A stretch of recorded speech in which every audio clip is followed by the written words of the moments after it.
I'm Bhante Sujato, and this is a class on the Satipatthānasutta, Majjhima Nikaya number 10, the discourse on mindfulness meditation. Okay, so let us begin. This is what I heard, first line of the sutta. So what I will do is give a bit of an explanation and background as to what this is all about and what it is in fact that we have heard and why we've heard it and why it matters. Now, in the Buddhist tradition, they'll tell you that thus have I heard is the words of Venerable Ananda, who heard the suttas from the Buddha, but that's not correct. The words thus have I heard are a special oral idiom which mean that this is something that I was not present at, but that I heard about. Okay, there's another idiom that you use if you want to say this is something that I heard because I was there. Okay, so this is specifically and solely used to mean that I wasn't there, but I heard that this was happening. Okay, in other words, what this little statement at the beginning is announcing is it's announcing that this is something which has been passed down through an oral tradition. Okay, that's a little sort of line at the beginning saying this is what's happening here. We're talking about an oral tradition. So what is this oral tradition? Where does it come from? Well, when the Buddha was teaching in India 2,500 years ago. Now try and cast your mind back to a day in the long past, before there was Twitter, before there was Facebook, before there was even email. Yes, there was a time before email. And before computers were invented, before even books were invented, and before even manuscripts were invented, and we come to the time of the Buddha. Now, it's not entirely clear whether writing existed in the time of the Buddha, but the very fact that it's not entirely clear tells us that if it did exist, it wasn't all that important. The main means that information was passed down from one generation to the next was by memory. Okay, so it's what we call the oral tradition, reciting and memorizing texts and passing them down. Now, when we're brought up in an age where we've been conditioned by 2,500 years of literate culture, especially in the Western tradition, or 2,000 years of literate culture if we're in the Indian tradition, I guess more than 2,500 years if we're in the Chinese tradition, but anyway, long time, then we think that that's the only reliable way to pass down information, and we think that memory is very unreliable, and that's something we've believed ever since we were at school and we tried to smuggle cheat notes into our exams because we thought it's more reliable to write things down than it is to put them in our memory. Okay? However, that's not necessarily the case, and in fact any way of preserving and passing down information is subject to corruption and subject to faults. There's no perfect way of transferring or preserving information. And there's no indication that the oral tradition is any less reliable than the written tradition. How do we know this? We know this, the best piece of evidence for this is not the Buddhist text, but is in fact a Hindu text called the Rig Veda. And the Rig Veda is a collection of ancient scriptures which was compiled in ancient India a long time ago, many hundreds of years before the Buddha, probably about 1000 BC or so. We don't know the exact date, but what we do know from linguistic studies is that the linguistic forms in the Rig Veda are extremely archaic. And this is something that linguists can analyze to quite a degree of precision. So we know that the linguistic forms preserved in the Rig Veda are very archaic. And anybody who was, even at the time of the Buddha, who was hearing those words would know that they were archaic, they were very ancient. It would be like if you were to listen to somebody speaking Shakespeare today, you'd know immediately, without a shadow of a doubt, that this is very old language. And so the Rig Veda was passed down in the oral tradition for at least 1,000 years, probably a lot longer, probably more like 2,000 years or even longer. It's not entirely sure when it was first written down or when they stopped relying on the oral tradition, but it certainly was in the thousands rather than hundreds of years. How did they do this, right? Well, they developed a very advanced science or technique of training themselves to be able to memorize text exactly. And there's a big difference between a training specifically to memorize something literally letter by letter, okay? And the way that we normally use memory. It actually uses quite different structures in your brain and so on. And what they would do is they'd memorize each line forwards, and they'd also memorize each line backwards, okay, letter by letter. So you can imagine like thousands of verses of poetry, reciting it literally backwards, letter by letter, and forwards. And all of these different kinds of tricks that they would use to remember them, so that they would force themselves to be able to know it exactly every letter. And then of course they would do it in groups, they would have different branches memorizing different bits, and they would memorize it and they'd come back together. And so they had many different ways of checking the information as well. So this was the culture that the Buddha appeared in. This way of doing this thing was already very highly developed when the Buddha was there, and this was just considered natural in the culture, that if you wanted to preserve a body of scripture, a body of text, that's how you did it. So when the Buddhist Sangha began to form, the Buddha began to give teachings, then first thing to understand is that the Buddha would have expected that his students would memorize his teachings. Okay? So he would shape his teachings in a way that made them easy to memorize. Okay? And you do that by, for example, using repetition. Right? You do that by using verses, which are much more memorable, just like songs are more memorable than prose text is, so verses are more memorable. And so there are many different kinds of literary techniques which are used in order to aid the memorization of the texts. They would have been used right from the beginning, and over time their use would have been multiplied and amplified. And so that the Buddhist community would have been remembering these texts from the earliest days. And this Buddhist community was, of course, what we call the fourfold community: the bhikkhus, bhikkhunis, laymen, and lay women. Okay, and it's very clear from the Buddhist texts themselves that all parts of that community were participating in the memorizing of the text. Even though at a later time it became basically just the monks doing it, but certainly in the earliest days it was all parts of the tradition. In fact, there's a tradition about one of the books in the Pali Canon, the Yajnavalkya, that apparently the monks forgot it and they had to go and learn it from a group of laywomen who were the only people who remembered that particular text. So that would have probably been a bit embarrassing for the monks. But anyway, they went and did it, and they had to go and learn this whole scripture from this group of laywomen who had memorized it. Now imagine what was happening in those days, right? And you didn't have libraries, right? You didn't have like a centralized resource. You didn't have instant communications and all of those things. What you had was people were wandering, especially the monks and nuns were wandering around from place to place. Okay, so the Buddha would go from one town to another, from one city to another, and he would give teachings in different places. Sometimes the same people would be at the teaching, sometimes it'd be different people, right? And he'd be teaching sometimes for specific individuals, sometimes for the community as a whole, and so on. And so he would, of course, as any teacher does, he would keep returning to the same themes again and again and again. And so you'd find many different talks on the same topic, right? Sometimes very similar ones, maybe just a little bit different in one place than the other. And these were then memorized.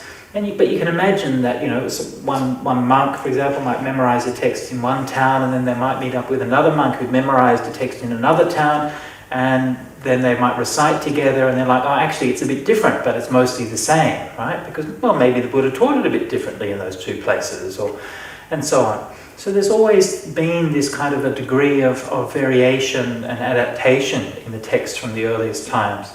But the texts are built around what the linguists or text critical analysts call pericopes, which is like the short passages, standardized passages, which were repeated again and again and again. And it's those pericopes which contain the core doctrinal teachings of the Buddha, and we'll be discussing one of those a little bit later in this sutta itself, dealing with the practice of mindfulness. So, I have this floating mass of texts, and to cut a very long story down a little bit shorter, after the Buddha passed away, the Sangha got together, recited these texts, and sort of organized them into different collections. And those collections were passed down initially in the oral tradition, and then later on the tradition was written down. It was written down first in Sri Lanka, as far as we know, around 20 BC. Presumably other collections were being written down on the mainland around the same time, but we don't have a historical record for that. Today they've been passed down in different collections. The text that we're looking at now is from the Pali collection, passed down primarily in Sri Lanka. The exact Pali text that this was based on is an edition called the Mahāsatipaṭṭhānasutta edition, which was edited by a Thai group based on a Burmese manuscript. So this is essentially a Burmese text. When I say Burmese, like a Pali text, but as in the Burmese recension. Each of them have very, very minor differences between them, but this is essentially a Burmese version. The different strands of the Buddhist traditions preserve the early texts in their own way, and all of them had some differences, but were mostly similar. And one of the things that's done in modern scholarship is to look at these different branches of the Buddhist texts and to compare them, as well as the Pali tradition from Sri Lanka, which is the most important one because it's preserved in the original Indic language. Okay, so the Pali language is something which is very close to what the Buddha spoke. Okay, it's a dialect of what the Buddha spoke. Same texts are also passed down, translated into Chinese, or very similar texts were translated into Chinese, and we have a very large body of scriptures basically very, very similar to what we have in the Pali canon, but in Chinese translations. And there's a much smaller group of early texts also in Tibetan, and some also in Sanskrit. Typically, when we talk about Buddhist scriptures or Buddhist suttas, we're mostly talking, when we're talking about the early Buddhist texts, usually we focus mainly on the Pali tradition. That's the most well-known, it's the most accessible, and the texts are the easiest and most reliable to read on the whole. But that doesn't mean that they're always perfect, and it's always useful to look at the versions available from the other traditions whenever possible. So a number of years ago I did a lengthy study of the Satipatthana Sutta called A History of Mindfulness, and if you're interested to look at this in more detail, then you can get hold of that book, A History of Mindfulness, and I go into quite some detail there into all of the different versions. I think about six or seven different versions of the material in Satipatthana, and study that on a comparative basis, and I'll be talking more about the results of that study as we go on. Okay, so that's a brief background as to how this text started out from the Buddha or from the early Buddhist community and ended up in our hands here today. And before I go on, any questions on that process? Yeah, you can go. There is the difference between Mahāsatipaṭṭhānasutta and Shattasangayana? Okay, so that I mentioned that the text that we're using here, or the Pali text on which this translation is based, is an edition called the Mahāsatipaṭṭhānasutta edition, and that was an edition compiled by a Thai group called the Dhamma Society about 10 years ago. What happened was that when they had in the 1950s, they had a big council to celebrate the Buddha's 2500th anniversary, and they had a big recitation of the Pali texts. That's called the Sixth Council, or the Chattasangiti. And the Sixth Council was supposedly to bring together the Sanghas from all of the different traditions and to come up with a master edition that would be a sort of a globally accepted edition of the Pali canon, and that was presided over. The chief questioner at the council was the well-known monk Mahāsatipaṭṭhānasutta. That's not exactly what happened at the council, though. What essentially happened at the council was that they redacted a Burmese edition. Okay, so that the Sixth Council edition is essentially the Burmese text. And I've heard this from a monk who was there. There's a Sri Lankan monk, Dhamma he's passed away now, but he was present there. He said that basically the Thai monks went off into one corner and did their text, and the Sri Lankan monks went in their corner and did their text, and the Burmese were running the show, so they did their text, and that's the Sixth Council edition. So anyway, that's what we have. Like I said before, the differences between them are almost all very minor. Actually, the Satipatthana is an exception to that. And there are major differences between the recensions, and I'll talk about them later on. But generally speaking, the differences are very minor. When the council was finished, they then published that, in Burma, and most of the modern digital editions that exist today have been based on that published edition of the Sixth Council. Okay. The best known one is the one which is created by the Goenka tradition, and they published that on their website many years ago, and the Thai group, the Dhamma Society, took that text, so it's based on the Goenka text, and they then thoroughly proofread it and corrected it against they used about 12 different sources, textual sources to do corrections against. So of all the texts, the digital text that's been created, the Mahāsatipaṭṭhānasutta is by far the best proofread and the most accurate. Yeah, so that's the one we use on my website on Sutta Central. Yeah. Okay. So this particular sutta. Any other questions before we go on? Okay, so this particular sutta is one of the best studied and best known suttas in the whole of the Pali canon, and unfortunately it has become, how do I put this? It's become, in a way it's very politicized, and there's a lot of ideology which sort of swirls around this particular text. And that sometimes obscures what the thing is actually saying, which is a bit unfortunate. In the Buddhist traditions, especially in the Sri Lankan tradition, it was always regarded as an especially sacred text. It was often found in the home, like it was considered very meritorious to copy this particular text, and they would sponsor it, and they'd often have it in homes, maybe read it out at special occasions and things like that. And it was one of the first texts which was, because of that reason, it was one of the first ones that was really encountered and looked at by the English when they were in Sri Lanka, and they started to actually learn Pali and have a look, rather than simply trying to, dismissing Buddhism as just pagan idol worship and primitive superstitions. Okay, and they actually picked up one of these texts and started to read it. And you can imagine the kind of the surprise of the poor old English gentleman who were, used to reading the Bible or something like that, and they're picking up and they think, oh, this must be a very sacred text. And they read it and they're like, well, hang on, where's all the God stuff? I can't see any God things in here. Because what do you think? I know that I'm breathing in and I'm breathing out. What is this, And then you go a little bit, what's this about going to the toilet? You say, what?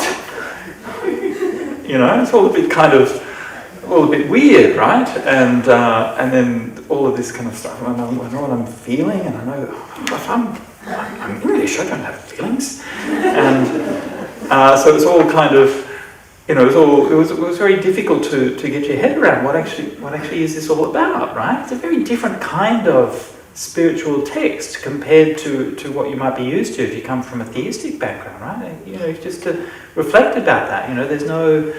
It's quite an extraordinary thing, to have a text that it just goes straight to talking about experience, right? That's all, right? And all of the kind of theology and the cosmology and all of the rituals and all of the things that we normally surround religion with are just ignored. right? They're just not relevant.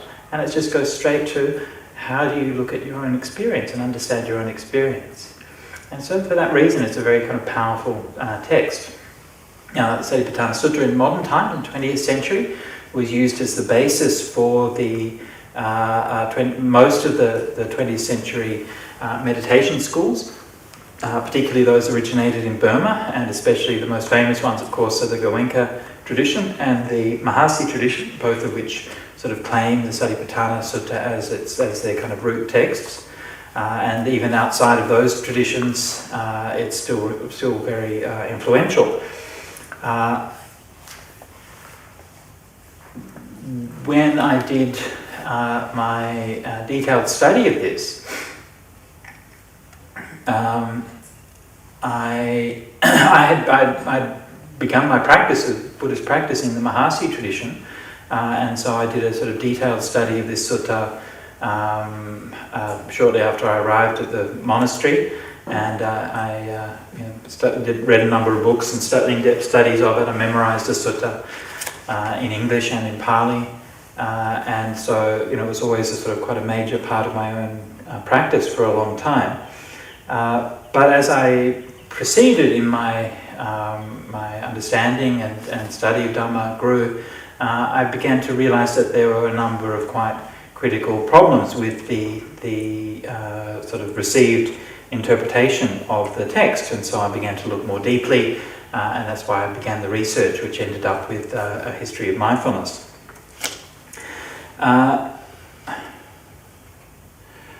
So when we go through the text, I don't want to delve too deeply into the text critical things at the beginning, and possibly even not as we go on. I don't think it's the right place to do it in too much detail. But we will be referring to some things in passing because I think that they do have some practical implications. And I'll just mention right at the beginning a few things. How many things? 1, 2, 2 things. What's the third one?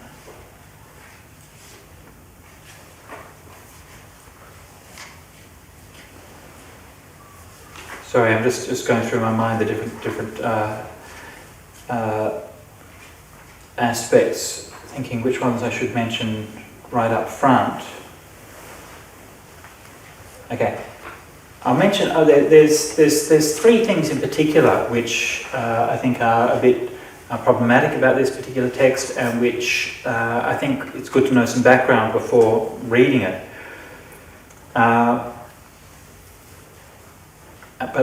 Sorry, I'm getting ahead of myself a little bit. Okay. After doing the comparative study of the text, the conclusion that I came to was that Satipatthānasutta, in the form that we have it today, is one of the latest texts in the Pali canon, and in fact was probably compiled in Sri Lanka about 300 years after the death of the Buddha. Now there are complicated reasons for that, which I won't go into right now. The flip side of that, though, is that when I say it was compiled at such a late date, it doesn't mean it was invented at such a late date, right? It means that all the different bits were put together in the form that we have it today at that late date. The main reason for saying that is because the versions that we have in Chinese are substantially different, okay? The bits are there from the early period, but they've been organised in a different way. And what I think is happening, what I think the Satipatthana Sutta is the earliest, or one of the earliest attempts to do like a compilation of all of the major meditation methods, to bring them all under one umbrella, a bit like a sort of a greatest hits album, right? So it's like the Buddha's greatest hits, okay? Right, so when you have right, so if you have like the Buddha's greatest hits, it doesn't mean that the Buddha did, if you have a greatest hits album of an artist, it doesn't mean that they didn't actually sing those songs, but the compilation was made at a somewhat later date than the original things, okay? So that's fine, but there were certain things about the way that it was arranged, which either deliberately or not, I'm not quite sure, but created a certain impression or gave a certain emphasis to the text which may not have been there from the beginning. Okay? So there probably was a Satipatthana Sutta from the earliest times, and it probably did contain many of the things that we have today, but other things have been put in there as well.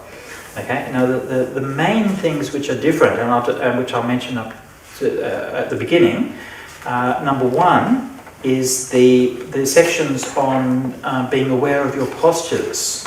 Okay? Being mindful of your postures and your movements. These are almost certainly a later interpolation.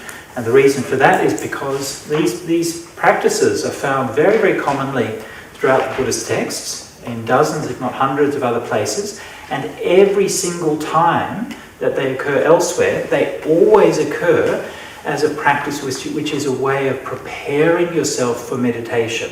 Okay? They're what you do before you start to sit and meditate. And there's nowhere else where they occur actually after doing breath meditation, and as a meditation itself. Okay?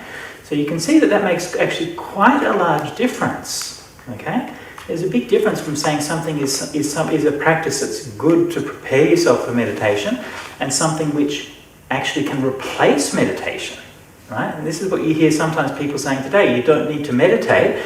The Satipatthana Sutta says you can just be mindful in whatever you do. Right? Therefore you don't have to meditate. Well, actually, no, that's not really what it's saying. Okay? If you look at the Buddhist text overall, they're clearly saying that these things, of course they're good to do, of course they're important, and of course they're part of our practice, but they are part of our practice to prepare for meditation. They were never meant to be replacing doing sitting meditation. So this is one of the things which I think is unfortunate. Second thing is... I have in the back of my mind that I've forgotten. I had a list of 3 things I thought of earlier today, and in the back of my mind that I've forgotten one of them. But anyway, second thing is that in the section under Dhammanupassana, the fourth of the 4 Satipatthanas, we have things like the aggregates, the senses, and things like that. These are almost certainly later additions, and originally the practice of Dhammanupassana, I've translated as the observation of principles, would have consisted of the 5 hindrances and the 7 awakening factors. Okay? And there are very strong text-critical reasons for thinking that that's the case. What the implications of that are, we might look at more closely later on. But then the third one, and probably the most important one, is that what was certainly a later addition is the passage on the observation of origination and dissolution, or rise and fall, okay, or origination and cessation, which we find mentioned after every passage. And that passage is not found in any other version, pretty much. There's a few little complications to that, but basically it's pretty much not found in any other version. And that makes a big difference in how the sutta is interpreted. You probably have heard in the sort of traditional way of presenting Satipatthana in the 20th century is that Satipatthana is vipassana. You may be surprised to know that there's nowhere in the early Buddhist texts where it says that Satipatthana is vipassana, and in fact there's no other text apart from this one that closely associates Satipatthana and vipassana. Okay? So what is going on here? Well, to come back, we'll explain what is samatha and what is vipassana. Okay, 2 aspects of Buddhist meditation. So samatha, tranquility; vipassana, insight or discernment. Okay, Buddhists in the suttas, in the early Buddhist texts, are always encouraging us to develop both of these 2 things. Right, so these are both things which are bhavavedabha, to be developed. And when they're out of balance, then you need to balance them. If you don't have enough vipassana, you should develop that. If you don't have enough samatha, you should develop that. And there are many different meditations given for developing these 2 qualities of mind. Okay? Now through the suttas, the contemplation of vipassana, okay, of insight meditation, is very closely associated with the concepts of what we call the tilakkhana, the 3 characteristics, which hopefully you've all heard of: impermanent, suffering, and not self. Okay?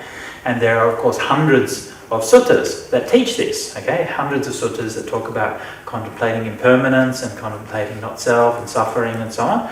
And they do this in all kinds of different ways, right? And in all of those hundreds of suttas talking about contemplation of impermanence, none of them talk about that in relation to Satipatthana, okay? So none of all of the hundreds of suttas in the Pali Canon actually make a connection between vipassana and Satipatthana, with some exceptions, which I'll mention in a minute, but I'm just giving a general introduction, okay? Now, in the Satipatthana Sutta, it includes a refrain at the end of every meditation which says you should contemplate this in terms of rise and fall and impermanence and so on. And this is a passage which is almost certainly added at a later date. And because of that addition, it's always been said that Satipatthana is vipassana. Okay? If you take that out, then you really don't have anything that connects or that says that Satipatthana is vipassana practice at all. So what exactly is going on? And what difference does it make? Well, maybe it doesn't make any difference, I don't know. But if we look at what Satipatthana is in the context of the Eightfold Path, okay, always when we try to understand these basic teachings of the Buddha, we always want to look at them, how they appear in the main context, okay, not just in one sutta or another sutta, but how do they appear in the overall context of the path. And right mindfulness and Satipatthana is the seventh factor of the Noble Eightfold Path, right? Seventh factor, just before right samadhi, sama samadhi. And in the suttas, in a number of different cases, it says that the reason for practicing Satipatthana is to lead to samadhi, okay? Is to lead to stillness of mind. And that obviously is what samatha is about, okay? So we practice Satipatthana in order to realize that peace of mind. In the Eightfold Path, Satipatthana, So that's the purpose of Satipatthana, is to lead to samadhi, lead to jhanas. There is, having said all that, there is an aspect of Satipatthana which is talking about vipassana and insight. They're not entirely separate, so please don't mistake me. I'm not trying to say that they're entirely separate. I'm trying to say that the main emphasis of Satipatthana practice is on grounding your mind, centering your mind, and being a basis for samadhi, okay? As that practice matures and deepens, then there is a development of insight as well, and that in the sutta is what's happening under the Dhammanupassana, the observation of principles, the fourth of the four Satipatthanas. And that's where we find the practice of vipassana emerging.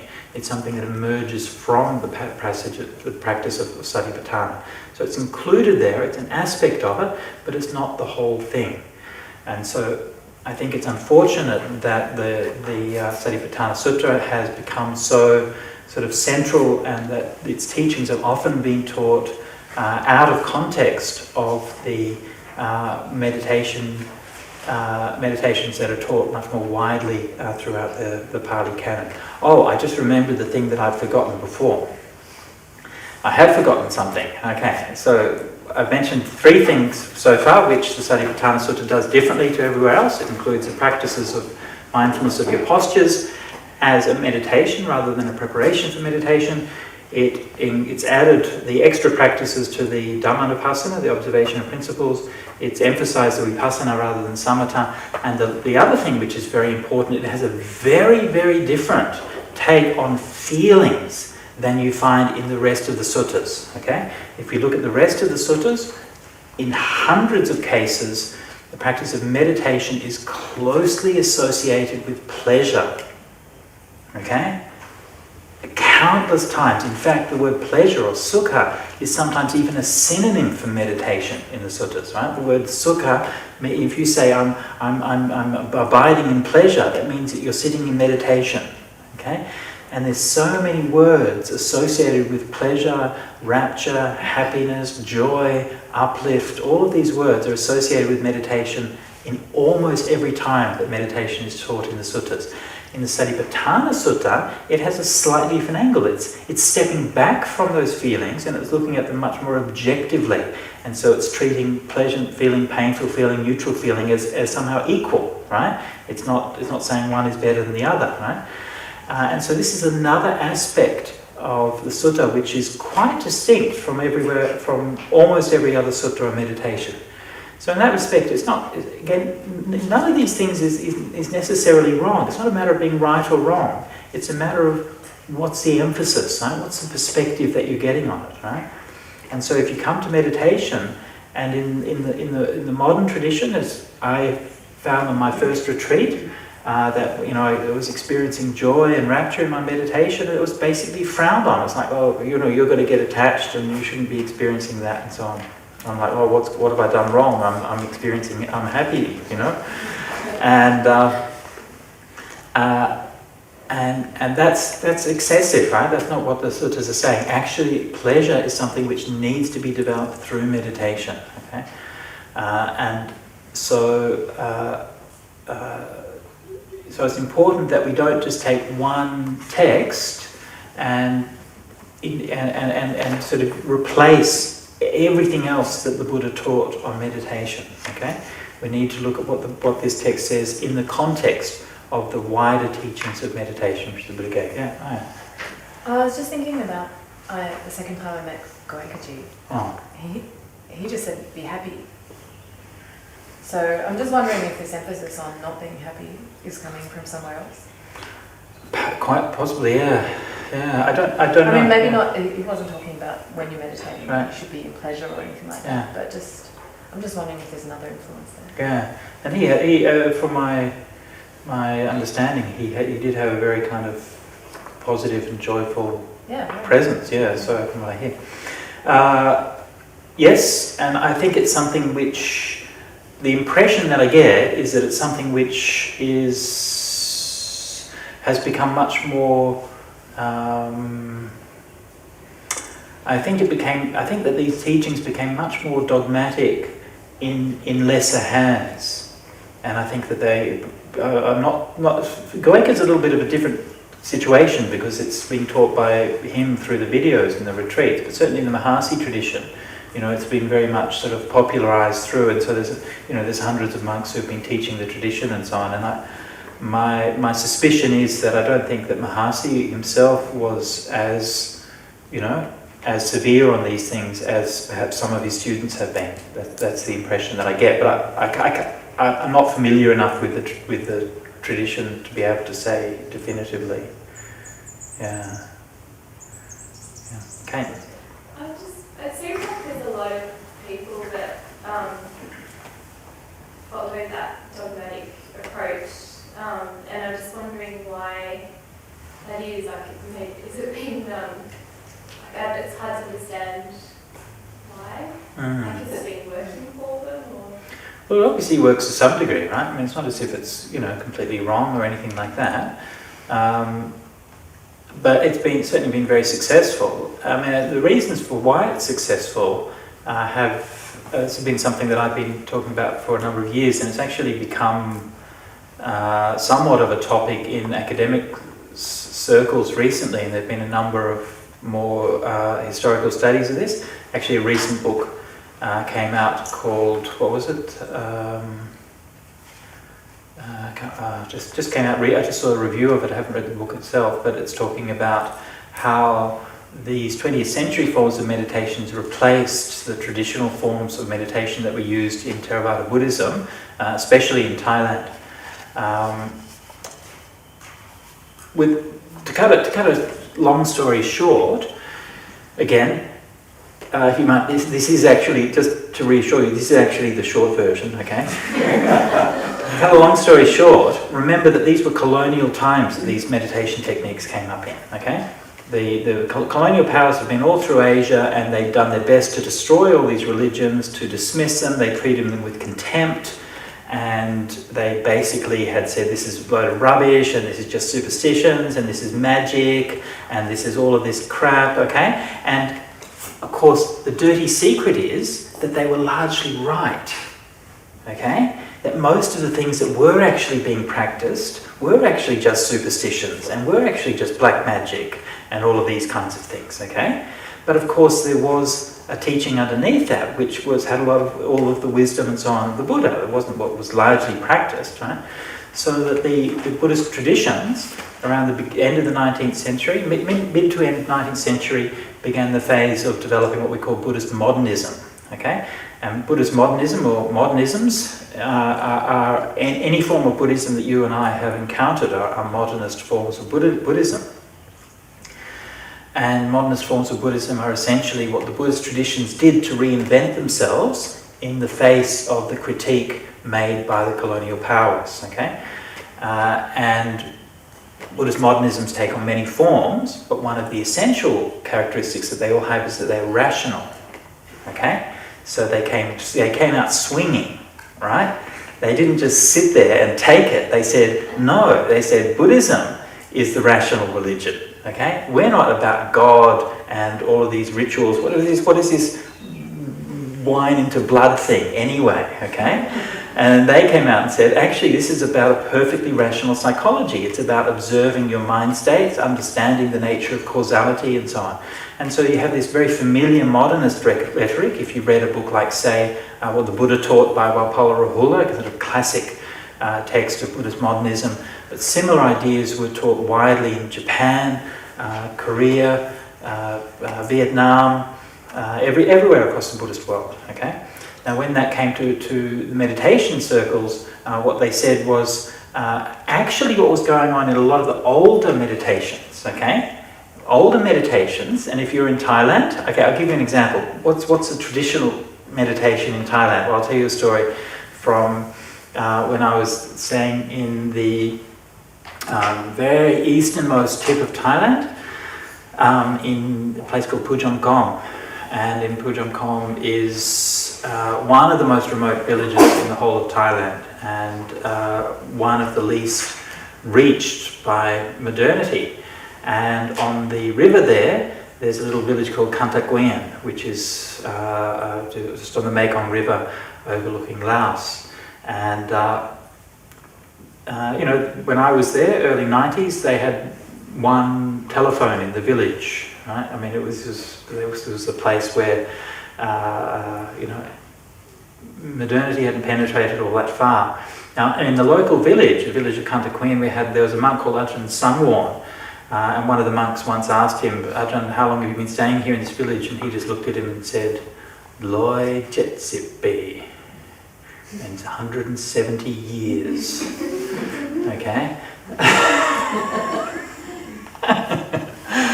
And this Ajahn Sangwon was a very, very funny monk, and during the time that we were there, all kinds of adventures that we had, okay, with Ajahn Sangwon and his different contacts, and the kinds of things that went on, including things like smuggling weapons-grade plutonium through the monastery and so on. But you don't want to hear that story. Anyway. It's true. Anyway, where was I saying? Oh yes, meditation.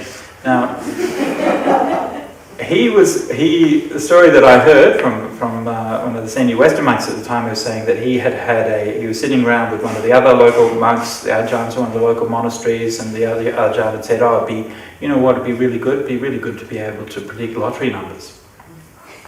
And Ajahn Sangwon was like, oh yeah, it's not hard. He said, how do you do it? He said, okay, here's how you do it. So they get a coconut, okay? And they put the coconut on the shrine, okay? And then Ajahn Sangwon comes along and then does his prostrations and things, and does chanting for a long time, and then sits meditation for a couple of hours, right? And he could really sit, right? Okay? He used to come to our different ceremonies and things like that, and he would just like sit for hours, right? And so he would just sat with this coconut, and then he said, okay, now it's finished.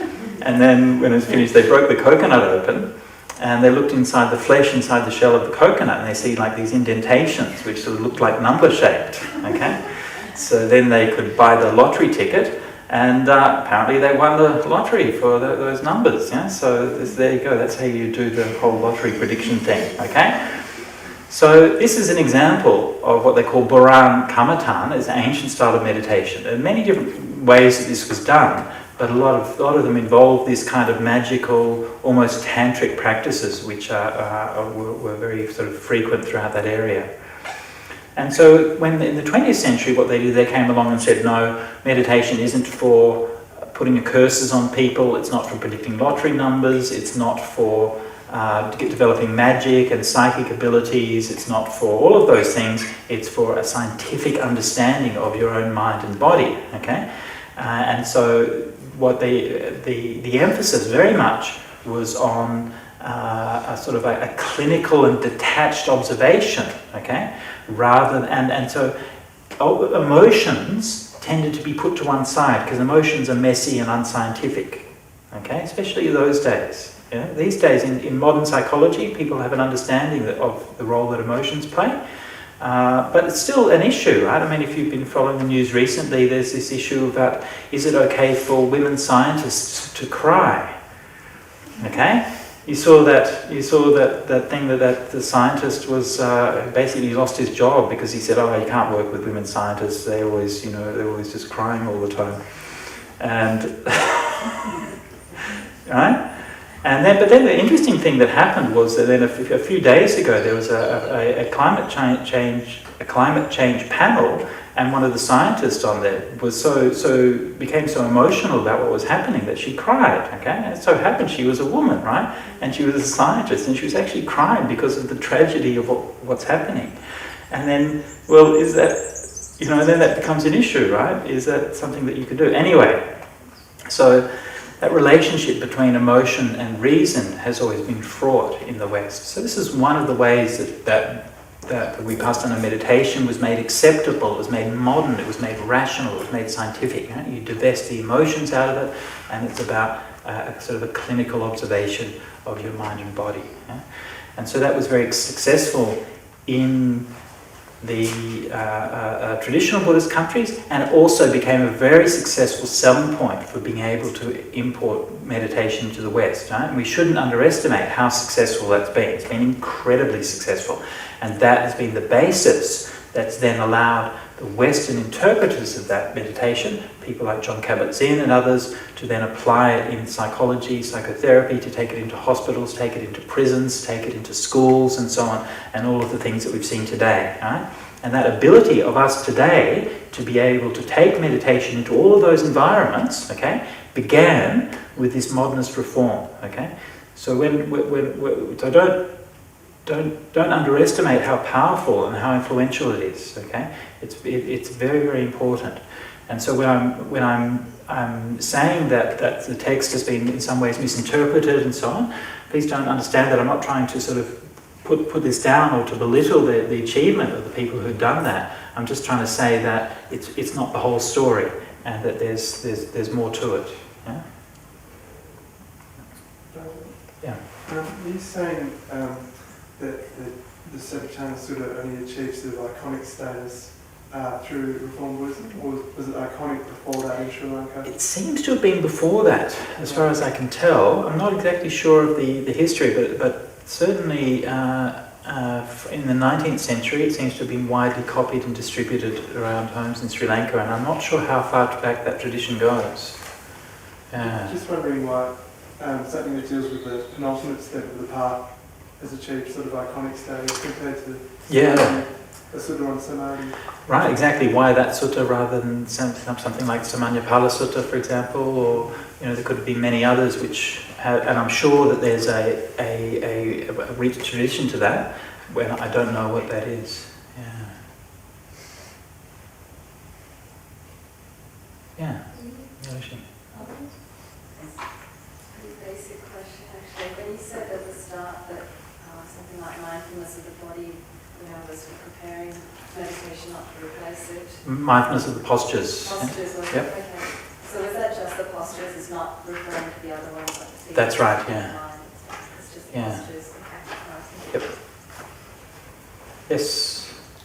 So in the Satipatthana and Vipassana, you're saying they have different emphasis, but do they have similar effects? That's another question, yeah. Difficult to say, yeah? Difficult to say. It probably depends more on the practitioner than anything else. Yeah. I mean, the reality is that most people don't do what their meditation teacher tells them to do anyway. Right? So,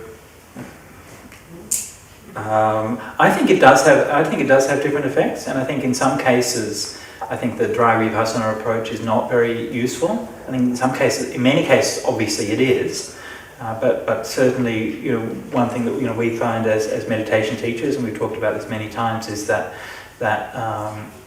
there are certain kinds of problems that can come from too much of an emphasis on what they call like the dry vipassana approach. It can leave you. Sorry, I'll come back to you in a second, but it can leave your mind.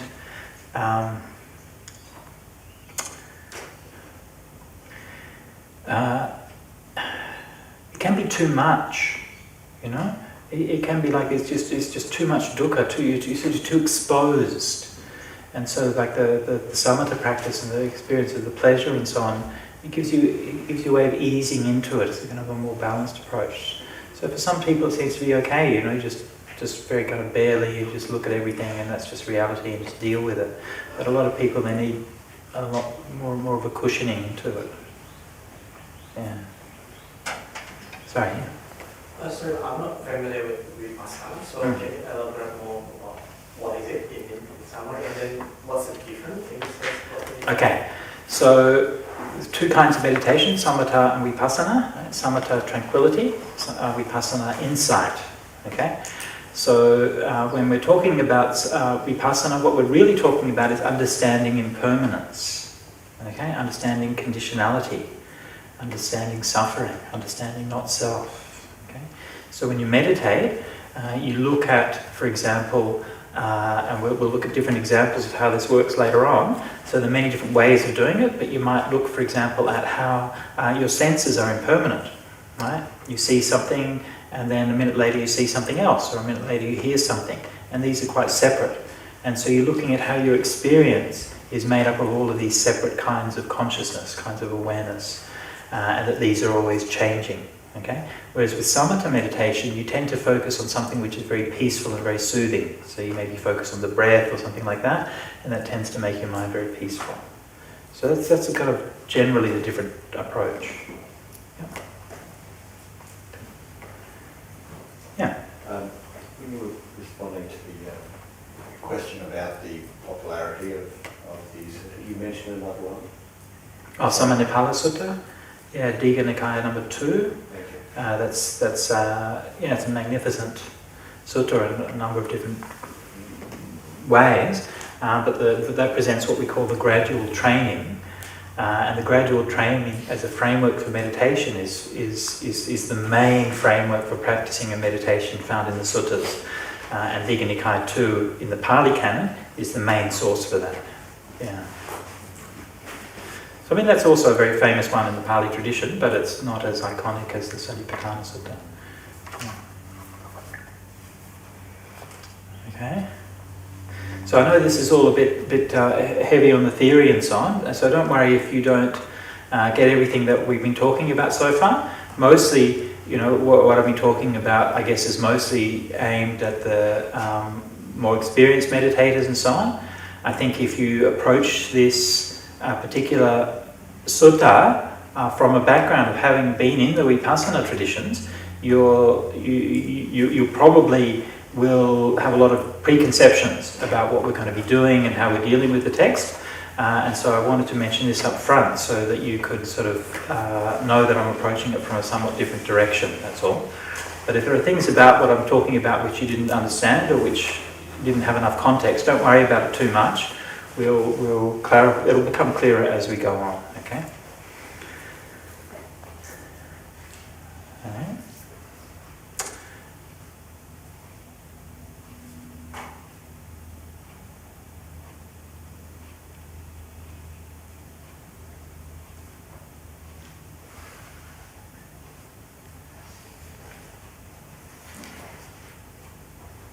Okay, any other questions before we continue? Yeah. The issue about the passage that are referring on origination, so where you watch things arise and pass away, being later, And yet there's a little sutta in the Satipatthānasutta which deals with origination. Right. My understanding from things you said previously is that the Samyutta is fairly early. So that's got that little bit of origination. Yeah. So what's your understanding of why the bit in the Satipatthana is a later edition? Okay, so in the Satipatthana Samyutta, you find this idea of that treating Satipatthana in terms of rise and fall, I think in 2 suttas. Okay, so that's out of about 80 or so suttas, right? So it's obviously a very small part of it. So it's like I was saying, that there's not like this absolute difference between the Satipatthana and Vipassana. The relationship is there, but it's a very minor theme in those kind of shorter or earlier texts.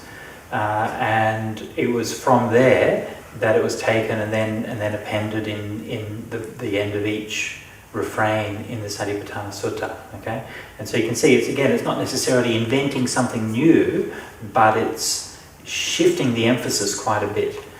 As for why I don't think that passage was part of the original one, because it's not in any of the other versions. Okay, so when we're talking about the other versions, that needs to be qualified a little bit. But when we talk about the other versions, we have another version of this in the Pali Abhidhamma, and it's very noticeable that the Abhidhamma version is much more primitive than the version found in the suttas. Okay, and in fact, the Abhidhamma version is probably the most primitive version of the Satipatthana material that we have. We also have versions in the Chinese canon, 2 sutta versions in Chinese.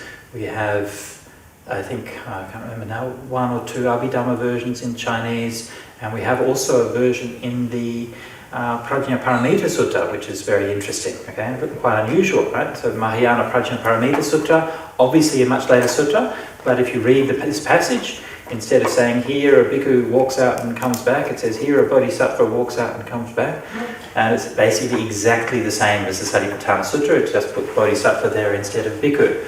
Right? So they've just cut and pasted a bit from the Satipatthana Sutta and put bodhisattva there instead of bhikkhu. So if you look at all of those early sources as a whole, one of the things which is very noticeable is that refrain section at the end of each meditation is very, very different in all of the different versions. Okay, and in most of them it doesn't have anything to do with vipassana. In a couple of them it does, but they're quite differently formed than the one that we have in Pali. Right? So it seems like that was a sort of, there was scope for the different traditions to develop that in their own way.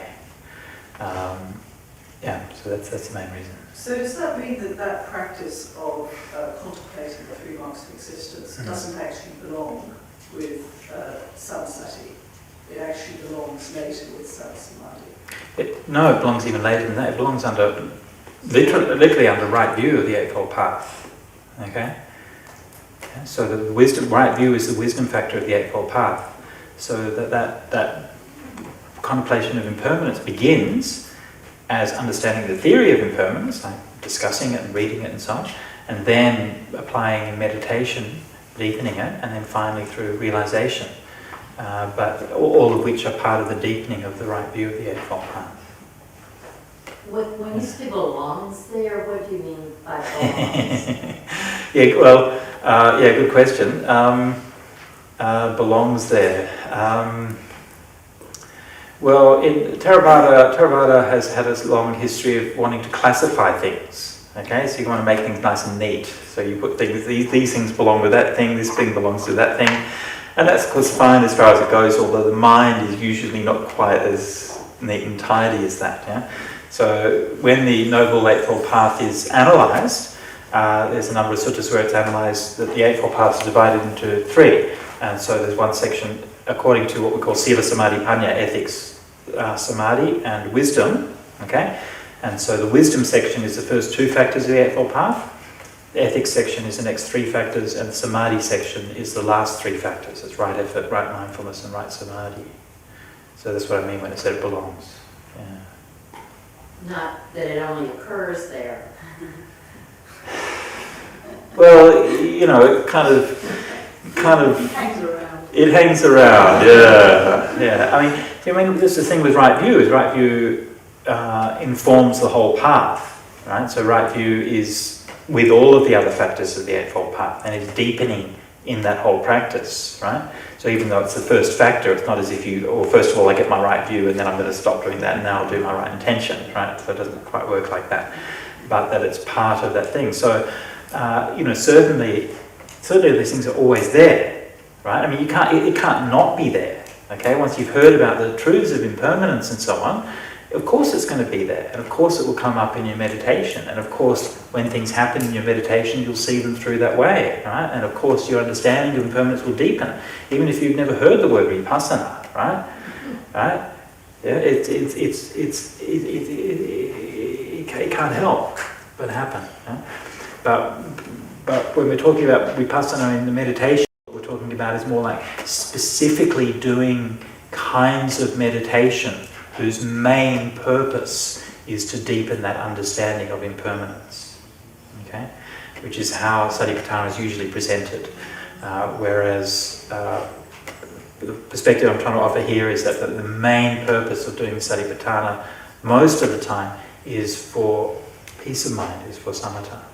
Would you say liberation? Satipatthana is more for liberation, vipassana is more for impermanence? Oh no, both liberation is the outcome of the path as a whole. Yeah, so both samatha and vipassana, actually called in the suttas, called vidya bhagya dhammas, is called dhammas which have a share in true knowledge or in liberation. Okay, so they're both of them helping lead towards liberation. Yeah. So my understanding, and I can't remember where this comes from, is that there's not really much point doing vipassana or contemplating impermanence in oneself until you've got samadhi, isn't it? No, I wouldn't say that. Because I can't remember where it came from, but my understanding was that your mind can't really, until it's got a certain level of stillness, there's no, like, you're not really going to get anywhere with it anyway, because it's, I suppose, the amount of delusion that is there. Yeah, I don't think so. I think that you know, still it's a good practice and still can be very beneficial, but you just want to be a bit humble about what you expect the outcomes to be. That's all. Yeah.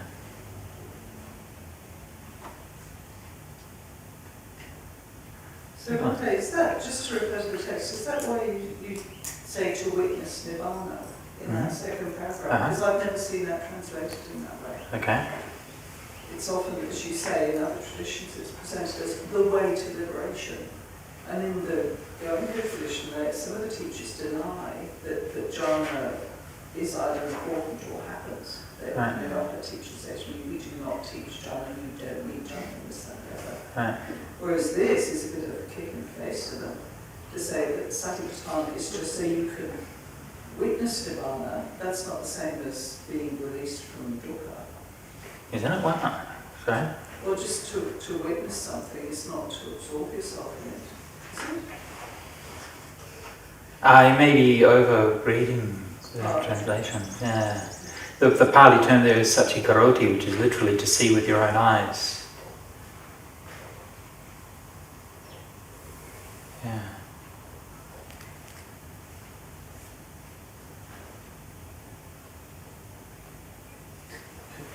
Yeah. Are you saying the last paragraph in most of these sections? That's right. Yes. So all those reflective ones about. But even the words at the front are saying no, even the word the monastic knows. Which passages, sorry? Well, even the wording's often, they clearly know, blah, blah, Right. blah, blah, blah. Yeah. It's not just the reflective bit at the end. So the last paragraph seems to be looking for insight knowledge. That's right, yeah. But using the word know all the way through, like if you know... Sure. If you know the free mind, so it's all about free mind and the unfreed mind is unfreed mind, is that not pretty insightful? Somewhat. Better than not knowing those things. So is it a call for balance then, or not? I mean, I was just reading that as it's Okay. Okay. Have a look at. Let me see. This is Satipatthana, is it? Is that what it is? No, it's actually he was referring to the contemplation of mind. Oh, that was one, but it says no senses as well. I mean, no. I know. All the way through. Okay, so let's. No, I am having a painful feeling and feelings. Yeah, sure. Okay, have a look under the section on observing the mind. Okay, as you were referring before, the first section there, they clearly. Sorry, we don't have page numbers on this, but section 3. They clearly know mind with lust as mind with lust as mind with lust, and mind without lust as mind without lust. Okay, 2 ways of clearly knowing things. Okay. So you know when you have desire in your mind, and you know when you don't have desire in your mind. Okay? Yeah? Okay? Yeah. It's just, okay, then have a look at the next page. Okay? And observing the principles. The first one is the 5 hindrances. Here, monastic or sensual desire. So it's basically the same thing as referred to as lust in the previous one. Any kind of desire or whatever. They clearly know I have sensual desire. When they don't have sensual desire, they clearly know I don't have sensual desire. Okay? Now that's basically the same as what we've had in the previous version, right? You know your mind with lust or without it and so on. Okay? The next one, then they clearly know how the sensual desire that has not arisen comes to arise. Okay? They know how sensual desire that has arisen comes to be abandoned. And they know how the sensual desire comes to not arise again in the future. Okay? Yes. So that's understanding causality. Yeah. Right? So that's a deeper understanding of the principles which underlies how your mind works. And that's what vipassana is. Just knowing something isn't vipassana. And you say those paragraphs that call it that deeper stuff aren't part of the original sutta? No. In this case, this is in the 4th section, which is in the section on Dhammanupassana, or kind of the observation of principles, as I put here. And so this is where the practice of vipassana is starting to come forward, in that 4th section. But you think it's authentically written by the Buddha? Well, I think it's a part of the early text, yeah. Oh, so he is putting insight into this then. So he is putting balance in it. That's right, yeah, that's right. Sort of taking it towards the dependent origination and all that. Exactly, yeah. At the end of the sutta, So it's more of in the last section. Yeah, sorry. Get gone. I was saying so it's more of a fruit of the practice rather than the actual driver of the practice in a sense. Or... It's something which emerges as the practice deepens. Yeah. Okay. Yeah? And you think about what's happening. It's the difference between you do something and then you understand what it is that you're doing. Right?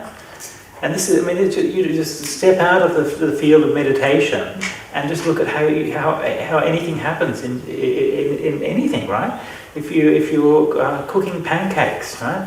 You look at the packet and it says this is how you do it, and you follow the instructions and you do it, and you end up with some reasonable tasting pancakes, and you do that a few times, and the more and more you do that, you begin to figure out, oh yeah, it can't be too hot, the pan can't be too hot, it can't be too cold, you have to do the mix like this, you can't do it like that, and then you understand what you're doing, and then the next time that you're doing it, you can just make pancakes. You don't need to read a recipe or do anything, you just know how to make pancakes because you understand how pancakes work. Okay? So that's how the process of wisdom is emerging in meditation. It's just like making pancakes.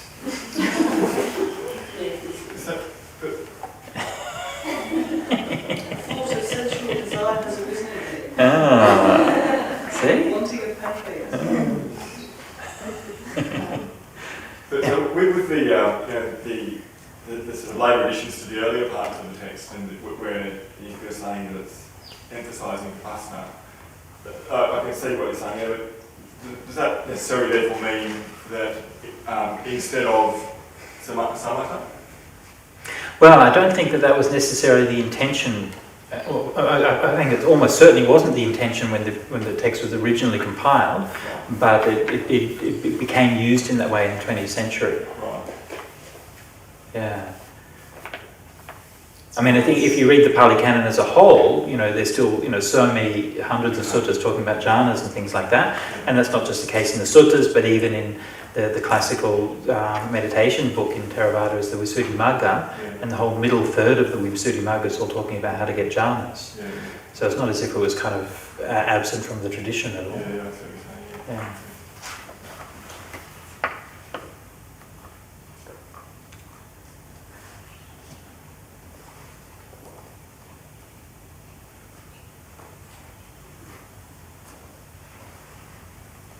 Okay.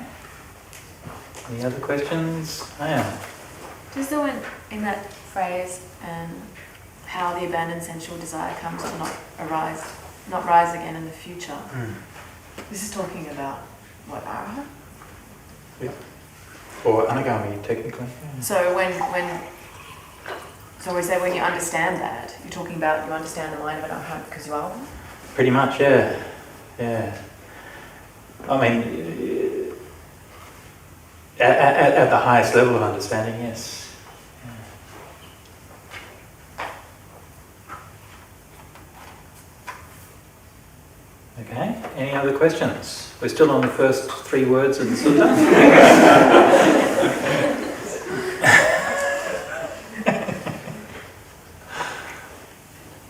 We're doing pretty well, actually. I did a sutta retreat in Jhana Grove earlier in the year with Ajahn Brahmali, and we did the Mahaparinibbana Sutra, and I did the first whole 2-hour class on those 3 words of Evam Me Suttam, so we've only a bit over an hour so far. So.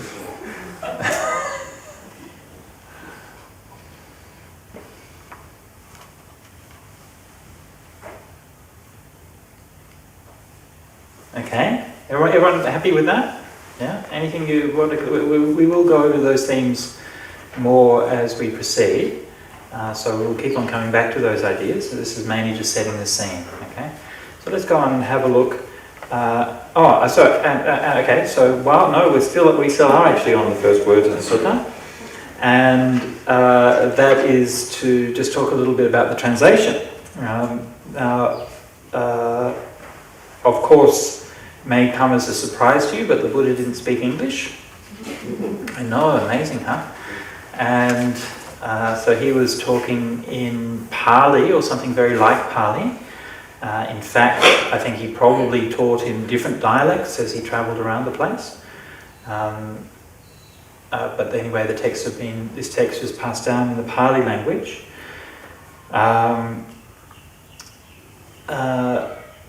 And the particular translation was made by me, and this is part of a translation project which I'm working on. I think most of you are familiar in one way or another, but my project, after I finish this retreat and a few other things, and I'll be going to Taiwan for about 18 months with the aim of translating the whole of the Pali suttas into English.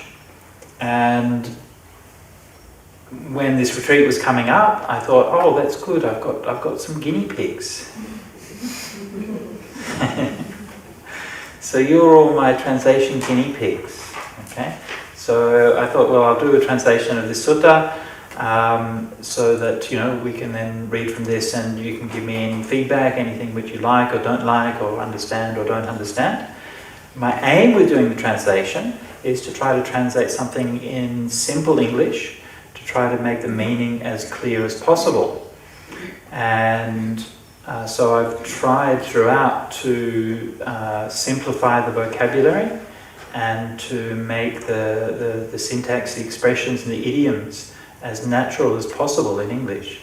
At the same time, it's still a fairly straight translation. It's not like a summarizing translation. It's not like a digested translation or anything like that. It's still pretty much just translating exactly what the Pali text has, but just trying to not make that any more complicated than necessary. So we've already remarked, Nicola remarked, there's 1 or 2 turns of phrase that she wasn't familiar with. And so as we go through, I'll be mentioning why I've chosen particular phrases and so on. If you're interested to know how these things have been translated beforehand. Of course, the most influential translations are those by Venerables Yajnavalkya and Bodhi, which is in Middle-length Discourses of the Buddha we have here. Some others of you probably have copies, and you can compare that with the translation I've got here if you're interested. But just generally speaking, I'm quite serious about that. I would really like any feedback that you have about the translation, whether you like it, don't like it, anything you find particularly good or particularly bad. And so remember that the purpose is to try to make something which is as clear as possible. Okay? So have you done it all from scratch? Yes. I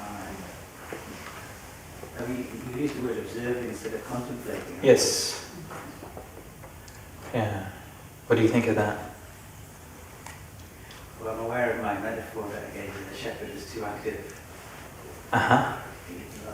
You know, herding the sheep rather than observing the sheep. I was thinking about. So. Yeah. Yeah. One of the reasons, okay, so normally when it talks about, I've used the word observing, and the Bhikkhu Bodhis used contemplating, and one of the reasons, a few reasons why I changed that. One is observing is more literal. The Pali is anupassana, which literally means to watch, like sustained observation, sustained watching of something. I asked when I was at Bodhinyana and I was thinking about this, so there was a group of monks in the room, and I said, what does contemplation mean to the monks? And they all said, basically, that contemplation to them meant thinking reflectively about something. Yeah? Yeah, and so that's what people here think. So, but that's not what anupassana means. Okay? Thinking reflectively about things is something you find in the suttas. There's plenty of places that have that kind of thing, where you have contemplations about particular topics, right? The Buddha teaches you should contemplate every day that you're subject to birth, aging and death and these kinds of things. And it's clearly that's what it means, is to think about something in a reflective way. But that's not what anupassana means. Anupassana means to keep on watching something, keep on watching, keep on watching, keep on watching. Yeah? So that's one reason for using observing. But also the other reason was that observing maybe sounds a little bit more scientific. I mentioned before you have this kind of, this rationalist thing. Well, contemplation is sounds more religious. Observation sounds more scientific. Your bias. It sounds a bit lighter though, observing. Contemplation seems like really in there. Observing to me sounds a little bit sort of like, it's a bit not as engaged, not as engaged. Yes. Yeah. A bit gentler maybe. Maybe? Yeah. Okay. Yeah, a patient is under observation. It means you keep your eye on them. Yeah. Bhikkhu Bodhi changed some of the way he translated the words from the Majjhima Nikaya to, I think he did the Samyutta Nikaya. And the Anguttara. For instance, when he looks at Satipatthana, its establishment of mindfulness, it's no longer foundations, and he's got to talk somewhere where he goes into why he changed his mind. Well, the actual reason he changed his mind was because I argued with him about that and made him change his mind. Yeah. With you, I haven't looked for it, and I would suspect there's a few other things he's changed as well. Because I think he wanted to be true to the original text he found, that Yajnavalkya hadn't finished. So he just wanted to kind of push that one out the door and do justice to this unfinished work. Oh, absolutely, yeah. So just for background for those of you not so familiar, but the Bhikkhu Bodhi is an American monk who's done most of the translations that we use today, and he's still active today, even though his health is very poor. But his first major translation was this one, the Middle-length Discourses of the Buddha, which is in fact an adapted translation from a handwritten manuscript made in the late 1950s by a monk called Yajnavalkya, who was at that time living in Sri Lanka. Yajnavalkya was a very extraordinary monk who was only a monk for about 10 or 11 years, and then he died, and during that time he translated extremely accurately and thoroughly a very large number of often extremely complex and obscure texts from Pali. He was quite an extraordinary scholar. But he left a lot of them in just like small handwritten pencil notebooks with lots of crossings out and experiments with different kind of renderings and going back and fixing things and so on. And those manuscripts were originally tidied up and published by the monk who used to live at Wat Buddha-dhamma, Prakantipalo, who published that edition called In the Buddha's Words in the 1970s. And that was an extract of 90 of these Majjhima Nikaya suttas. Just as a sort of side note for those of you, many of you will be familiar with Venerable Kantipalo, who later disrobed. He's now very unwell. He's suffering from dementia. He's being looked after by some of his students in Melbourne. And one of the jobs which I've actually just finished, literally just yesterday morning before I came here, was editing and finishing off the last book of Kantipalo. So before, as he was succumbing to his dementia, he was working on a translation of another Pali book, the Sutta Nipata, which is a very beautiful collection of early Buddhist poems. And he was kind of carrying this manuscript around with him and sort of making adjustments and things, again, just all sort of handwritten. But then he sort of slipped further and further into dementia and was unable to finish the text. So some of his students got hold of it, they digitized it, and then they sent it to me, and there's about 85% of the translations were done. So I finished off the translations, edited it, and so on and so forth. And that is ready, and hopefully we'll have, if any of you are coming to my going away party at the Buddhist Library on, Sunday week, I'm hoping that we'll have some printed editions of it there to have a look at. But anyway, so that was just something that, for me was quite a nice thing to be able to do out of respect for Kantipalo and his contribution to Australian Buddhism. So we're trying to see if we can get the printed edition to him before he dies, so he can hold it in his hands. Yeah. Anyway, so that was the backstory. So Kantipalo had edited 90 of these Majjhima Nikaya suttas, and Bhikkhu Bodhi took up the project of doing the whole collection, and he used Kantipalo's edited ones as a basis, and also Yajnavalkya's handwritten manuscript, and then he came up with the middle-length discourses of the Buddha in the early 90s. Subsequently, he started the next Nikaya, the Samyutta Nikaya, which he published as the connected discourses, and then the numerical discourses, Anguttara Nikaya. And of course, during that whole period, that's spanning like nearly 3 decades now, obviously his own translation style has evolved, and different kinds of renderings he's gone back and forth on over that period of time. Yeah. I thought Principles was really helpful as Okay. Vipassana.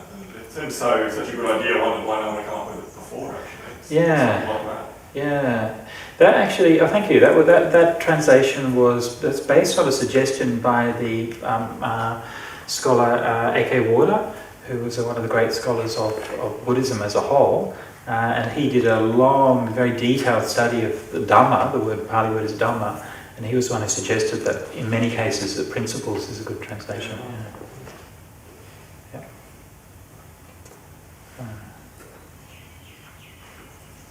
Good. Okay.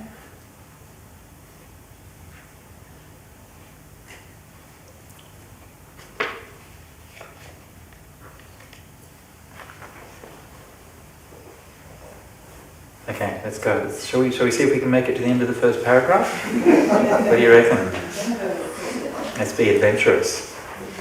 Maybe even the second paragraph if we're doing well. Okay, at one time the Buddha was staying in the land of the Kurus, where they have a city called Kammasadhamma. There the Buddha addressed the monastics. Venerable Sir, they replied, and the Buddha said this. Okay, so just a couple of notes. I won't go into too much detail on this, but the Kuru country is very famous in Indian literature. The Kurukshetra is where the war of the Bhagavad Gita and the Mahabharata was held. And so the Kurukshetra is one of the most famous locations in all of Indian mythology, and it's located around modern-day Delhi. Okay, so it's somewhat out of the way for the Buddha. He normally didn't get that far to the north and west. It's a little bit unusual, and there are various commentarial stories as to why this particular sutta is located there, but nothing, I think, of particular interest, so I won't go into that.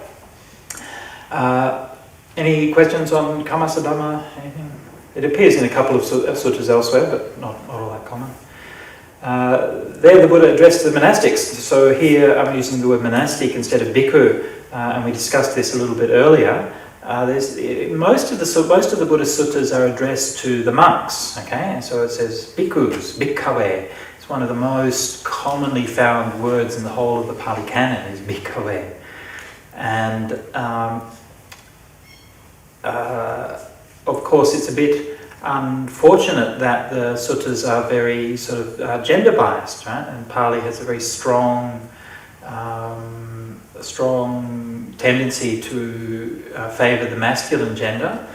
It's always the default gender when talking about people, and it's also even in talking about like inanimate things and animals and so on, it's always by far the most common gender, so kind of there's a strong tendency to default to the masculine gender. However, there are a number of contexts where in the suttas it's clear that who's being addressed in the sutta is not just monks, okay, and that in the audience was monks, nuns, often laymen and laywomen as well. And there are a number of times where it's shown that there's an idiom in the Pali where a group is addressed by referring to one member of that group. I'll give you an example of what I mean. There's a sutta called the Chula Gosinga Sutta, where there are three monks, Anuruddha, Kimila and Nandya. And the Buddha is talking to them, but when he addresses them as Anuruddhas, in the plural, okay? So he addresses, even though there's three monks with different names, he addresses them all by one name, who presumably was the senior monk, and calls them the Anuruddhas. So this is just like a sort of colloquial idiom in the Pali language. That's how you did things. So when expressing it as bhikkhus, it wasn't meaning to imply that the bhikkhunis and lay people were absent.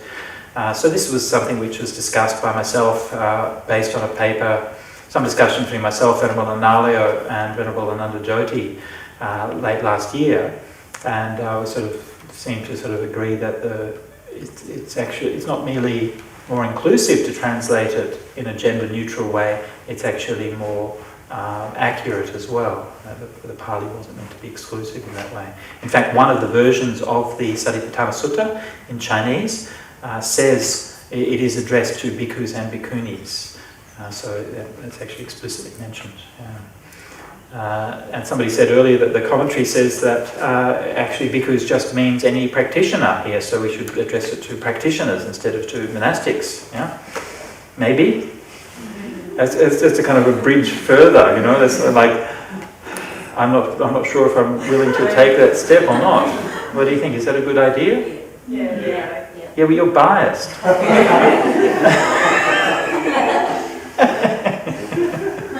Some people are already doing it on a very regular basis.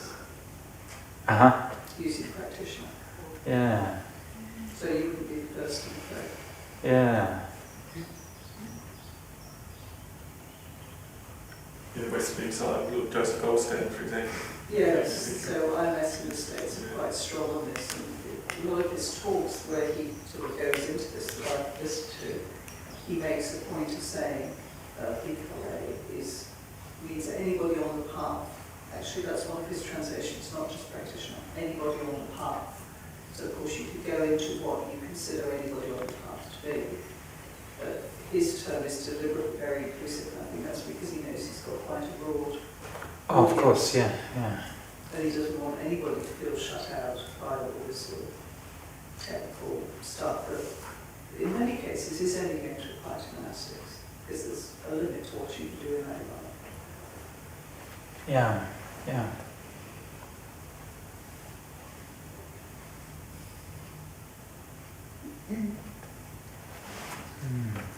Because you called it. It's very much set in the context of where he said it, and who he said it. If he said it just to monastics, isn't this? I'm just reading this paragraph as he was in that place talking to a bunch of monastics. Yeah, which may have been the case, or it may not have been. Oh, it may not be the case. Yeah. I mean, if the Buddha was addressing an audience specifically of lay people, then he would address them as such. But I think if he was addressing a general audience, which would include the people from the different communities, then he would probably just use the word bhikkhu or bhikkhave as a convention. Or at least the texts just have that. Whether the Buddha himself said that is another matter. Yeah. You'd have to be accurate. If it's a historical context, that paragraph, you'd have to be accurate. If you can infer from the context, then yes, sometimes you can do that, but very often you can't. So in this particular case, we don't have any indication apart from that's the only thing we've got.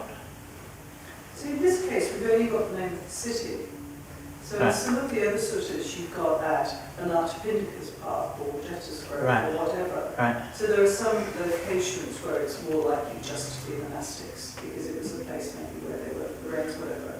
Here in a city, it could have been a community centre or whatever. So there's no sort of clue in there. That's true. Yeah. That's true. Very true. So you haven't even got the context. So the fact that it's just a city being mentioned doesn't really give you any clue. Yeah, that's just true. Yeah. The other thing to bear in mind is that there's a strong tendency in the Pali text towards normalization, and this is something which is sort of understood within text critical studies generally, but basically it's the idea that editors tend to normalize things.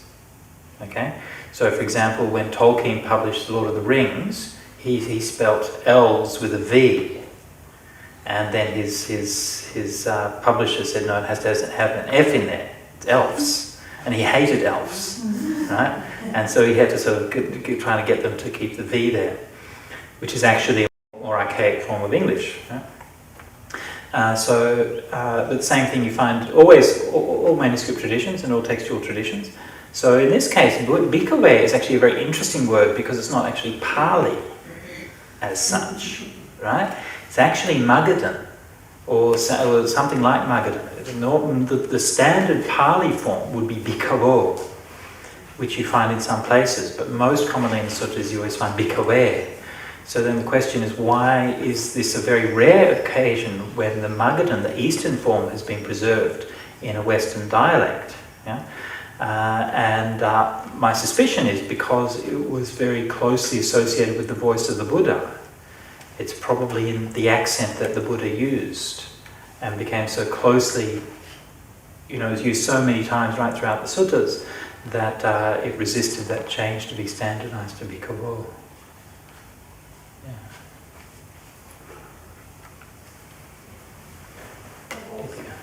I'm also really saying sometime back that Anathapindika's path is like a default. That's right, yeah. So this is probably... So that's another aspect of the standardization, yeah. So if we don't know where something was, then they just say it was at Savatthi and Anathapindika's park, yeah. And the same thing with the address. If they didn't know who it was addressed to, they probably just put in their bhikkhus because that was the standard thing. And that's the basic Kurusu Viharati, Arya Vijay Kurusu Viharati. Yeah. So that Viharati is similar to like now we refer to Viharati in like a monastery? No. It just means staying. Staying among the Kurus. Yeah.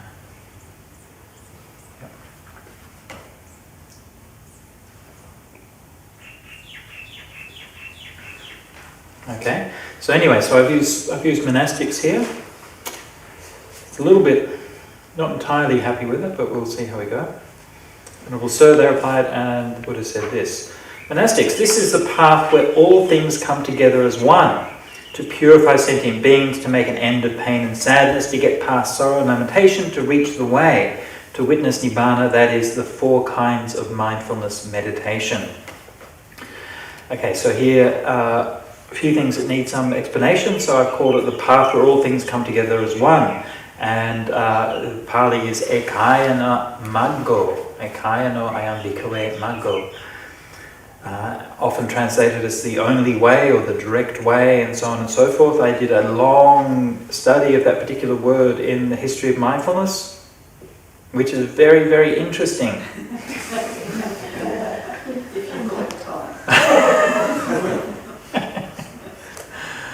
Do you want to hear all the details or no? Sorry? Very, very short. Very, very short version is that's what it means, and anybody else is wrong. Yeah. It's actually a Brahmanical term. And even though, and it's one of these cases, many cases in the Buddhist tradition where there are ideas which were derived from language which was used in Brahmanical texts, and they was used in the Buddhist texts, and the later generations of Buddhists weren't familiar with the Brahmanical texts, so they forgot what the context was. And so in the traditions, they invent all these different kinds of meanings for this term, but in fact it has a very clear, very strong meaning as found in the Brahmanical texts. To say that it's from the Brahmanical text in this case is not just making stuff up, but in fact the phrase ekayana magga is put into the mouth of Brahma. Okay? In the Sagata Vagga, it's actually Brahma who comes to the Buddha and says, this Satipatthana is an ekayana magga. Okay? So it's literally put into the mouth of Brahma. Okay? And so in the Brahmanical texts, the ekayana is used very, very powerfully in one of the most important of all of the Brahmanical passages. Okay? And I can't emphasize this enough. This is the short version, by the way. I can't emphasize this enough. When we talk about the Brahmanical tradition, okay, you've got a mass of different texts and things like that. But like in the Buddhist tradition, a lot of those texts didn't really matter, right? Nobody read them very much. Nobody paid any attention to them. They weren't very influential, okay? But of all of those texts, especially the pre-Buddhist texts, the single most important one from a philosophical point of view is the Brihadaranyaka Upanishad. Far more important than any other text. And in the Brihadaranyaka Upanishad, by far the most important teacher is a teacher called Yajnavalkya, who lived in the same region the Buddha did about 200 years before the Buddha. And of all Yajnavalkya's dialogues, by far the most important is one particular dialogue which he had with his wife Maitreyi. And that particular dialogue has very close and intimate connections and many, many points with Buddhist scriptures. Okay? It was clearly well known to the Buddha or to whoever was compiling the text. And there are many, many examples of imagery, ideas, similes, and so on, which are closely connected from this particular dialogue, right? Not any others. There's no other dialogue that has such close connections. This particular one. And in this particular dialogue has Yajnavalkya talking to his wife Maitreyi. And he comes to Maitreyi and he says, my beloved, I want to come and talk to you because I'm going to renounce, I'm going to leave home. Okay? This is incredibly important in the Brahmanical tradition. The Brahmanical tradition is not a renunciate tradition. It's a tradition of people staying at home and worshipping the gods and ensuring the prosperity and stability of the family. Okay? So for Yajnavalkya to come along and say, I'm going to leave home and be a renunciate, is a radical shift. That's why this is such an important dialogue. Okay? And he says, I want to explain this to you because you have the wisdom that you can understand what it is that I'm talking about. And he goes through this whole kind of dialogue. It's not for the sake of one's wife, the wife is dear. It's not for the sake of one's wealth that one's wealth is dear. It's not for the sake of your home or your children or any of these things that those things are dear, but it's for the sake of the self that all of those things are dear. Okay? All of those things come back to the self. Yeah? And then he goes on this long passage talking about how everything comes back to one place. Yeah? All of the sights all converge on the eye, all of the sounds all converge on the ear, all of the words converge in the Vedas, and on and on and on he goes, many, many examples. And the word he uses there is ekayana, the same word we find in the Satipatthānasutta. And it clearly means that place where everything comes together as one. Okay, all sights come together in the eye, all of the sounds come together in the ear, and so on and so forth. And that is a very powerful passage that he uses, and that's leading up to his great revelation, which was the great insight which Yajnavalkya had in the Brahmanical tradition, where he said that all of these things which are the self are, and the phrase he uses is vijñāna ghanameva, a sheer mass of consciousness. Okay? And so this is where that idea that we're very familiar with in the non-dual traditions of the small self and the big self, tattvaṃ-asi, again, this is Yajnavalkya's phrase. And so this is so pivotal and so important in the whole Indian tradition. And so the Buddha was adopting this language, the ekayana, and as always, using it in his own way. So he was not using it with the metaphysical overtones of talking about a self, but he was using it in a practical and psychological way, saying this is where everything comes together as one. The word one in Buddhist meditation always means samadhi. Okay? Always means samadhi. Constantly throughout the text it uses this phrase. Again, a Brahmanical use in the Upanishads. It says, Eki bhavati na pashyati. He becomes one, he does not see. He becomes one, he does not hear. He becomes one, he does not smell. And so it's this unification of mind. So the explanation of this is actually offered in one of the Chinese translations of the Satipatthana Sutta, and this is a translation found in the Ekotarika Agama, in the Chinese translation, and it says, literally it says that it's called the Ekayana Magga, the Ekayana path, because it leads to unification of mind. Okay, it leads to samadhi. That's why it's called the Ekayana Magga. Okay, so this is why my translation is here, is where all things come together as one. Okay, so when you're practicing, you begin your practice, and we know that when we begin to practice, our practice is characterized by diversity. There are many things, right? So many things. And you sit down to meditate, and so many thinking and hearing and all of these kinds of things, many, many things going on. And as the further you go into meditation, the more your mind becomes unified, the more your mind becomes settled, and the more everything comes together as one. That's what the Ekayana Magga means. Okay. I was just, when I read that, all things, I had a bit of resistance because things are so mundane. Right. And I was thinking, you're like just now you said it in many different ways, like all converge on the I, or unification of mind is sort of a lot more lofty. But then if you just read it like that, your mind doesn't stutter on it, you don't even stay with it. All things come together as one. It's pretty simple. Right. That's actually probably a useful thing, because then people aren't going to over-interpret it.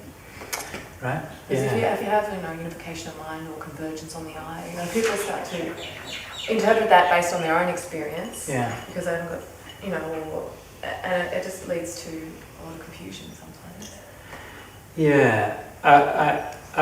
In history of mindfulness, I use convergence for that. And I think convergence is it's a good translation, but I felt that it was just a little bit more, like you say, maybe a little bit too lofty, or a bit less clear exactly what it was talking about. Yeah. Did you aim at emphasising kind of a mundane or a very grasp in reach translation? Yeah. Make it as plain as possible. Yeah. Because samadhi is a lofty state. It is. Yeah. Sorry. Yeah. Can I clarify?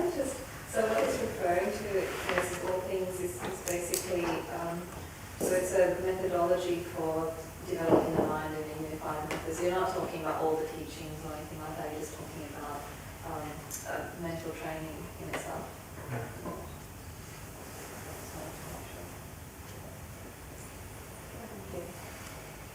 Bhante, you said that in the Brahmanical tradition, leaving home is not common? It wasn't part of the old Brahmanical Vedic tradition at all. I remember,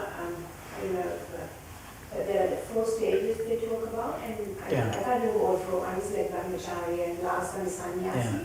That all came up later. Later. Yeah, that's much later. That's not even in the time of the Buddha. That hadn't been developed. Yeah. So what the Vedic tradition is entirely a worldly tradition. Okay, so the Vedas, there's nothing about renunciation or anything like that throughout the Vedas. It's all about fertility, riches, winning your battles, getting all of the good stuff, having lots of kids, this kind of thing. And so that in that time before the Buddha, 100, 200 years before the Buddha, you started to get these renunciate ideas coming into the Brahmanical tradition, probably by influence with the other local traditions, what we call the Shramana traditions, which are around that area, the Bihar, the Greater Magadha area at the time.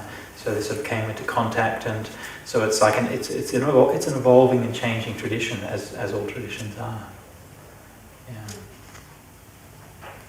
Yeah. So in the time of the Buddha, you do find sort of renunciate Brahmins, But still, you find, there's even down till today, the majority of Brahmins are still living in a household life.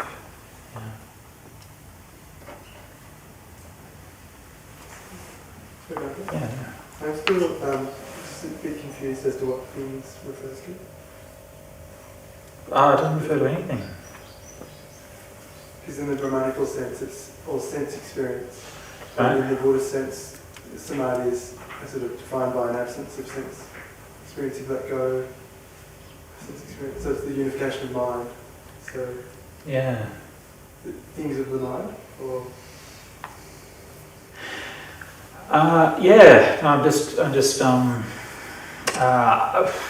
the word things is the least important part of that definition. And you could leave it out and it wouldn't matter. no. Yeah. But it's just convenient for expression to put it in there. I'm just wondering whether it's maybe it should be phrased another way. I'm not sure what a better way of doing it would be. Yeah. When I did it in History of Mindfulness, I said something like it's the path to convergence. I think I don't get a sense that it's the unification of mind from that sentence, rather than when I think of things, I think of sense experiences, which to me is more of the Brahmanical sense. All the sense experiences converging on I or ear.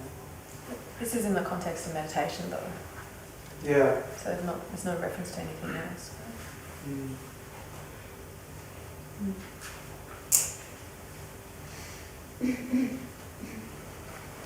Okay, we'll bear that in mind as we go on and see how. You consider it like a recipe for a pancake, but it feels more like a recipe for an omelette. Sadhu. I see you penetrated to the deep wisdom. But yeah, maybe I'm too simple, but I'm seeing the omelette as just this causality stuff. Is what, sir? So it's a bit of you mix a bit of the Jhanas with a bit of the insight, and you get you realise all this variety of the causality stuff, dependent origination. Is that a too limited interpretation of it? No, that's fine. It seems to have all that in the back of every paragraph, the whole ending is on the end, Four Noble Truths. And I'm still not quite sure where the omelettes are fitting in. Oh, it's just a recipe, is he saying? Is it a fast track? Most suttas I read them and I think I'm going to have to spend the rest of my life reading the sutta. This one I read and I think I have to spend the rest of my life doing it. Okay, good, yeah. I can do an omelette analogy. But you have to break eggs to do this. You do, you have to break a few eggs. Sorry, go on. So you put all the different stuff and then you're making into one dish, right? So I think the pancakes are good because pancakes require 4 ingredients. We've got 4 Satipatthana. The omelette is the number 4, contemplation of dance, possibly. So you've done away with the sugar, and the milk, and the flour, and you're just on the nutritious bit, which is the... And on the topic of over-interpretation of metaphors.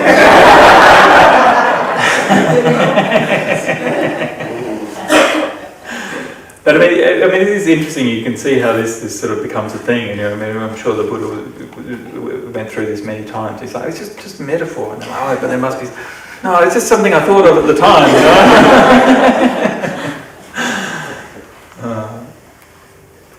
So we have another question. Yeah, I sorry. just thought we seem to be concentrating on the form rather than the content, and if that continues for 7 days, we may only reach the end of the first. We may, yeah. And I think that would be a shame because it's absolutely beautiful as it goes on. Okay, yeah. No, I think we probably will accelerate a little bit as we go. Yes. I would hope so. Yeah.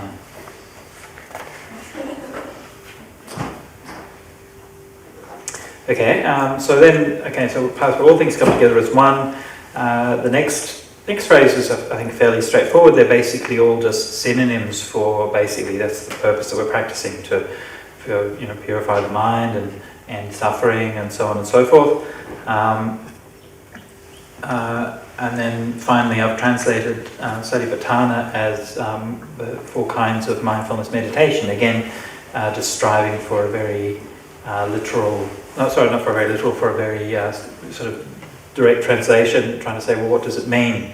If I was trying to talk to somebody who wasn't a Buddhist and say, what is it that we're doing? Well, we're talking about different kinds of mindfulness meditation. That's how I'd say it. I wouldn't say we're talking about different establishments of mindfulness. What does that mean? So, yeah. So the term itself, Satipatthana, again, is one of these terms which tends to get over-interpreted quite a lot. My reading of it is that Satipatthana essentially just means mindfulness or mindfulness meditation, and we translate it literally as foundations or establishments of mindfulness. Previously it was translated incorrectly as foundations of mindfulness, which is actually based on a misreading of the Pali. But there's a very common idiom in Pali where a verb is repeated with either itself or with a synonym. Okay? So you might say the same word twice, and this in fact happens often throughout the Sutta, where we talk about, I'm just thinking of an example in the Sutta where it has, so for example, in all the section on feelings, actually the literal translation is when he feels a painful feeling. Okay, so you repeat the noun and the verb together, you feel a painful feeling. But you don't really say that in English, do you? You never say, I feel a painful feeling, you say, I have a painful feeling. That's the idiom we use in English. So similar with this idiom here, that Sati and Upatthana actually are just synonyms, right? They basically mean just the same thing. And when you put them together as a compound, you're not really saying anything different. You're basically just saying, this is what the practice of mindfulness is. And so sometimes, again, we have this tendency to over-interpret things because we read it too literally, we don't really read it as the idiom was meant. But actually what it means is just, this is how you do meditation, and different kinds of mindfulness meditation.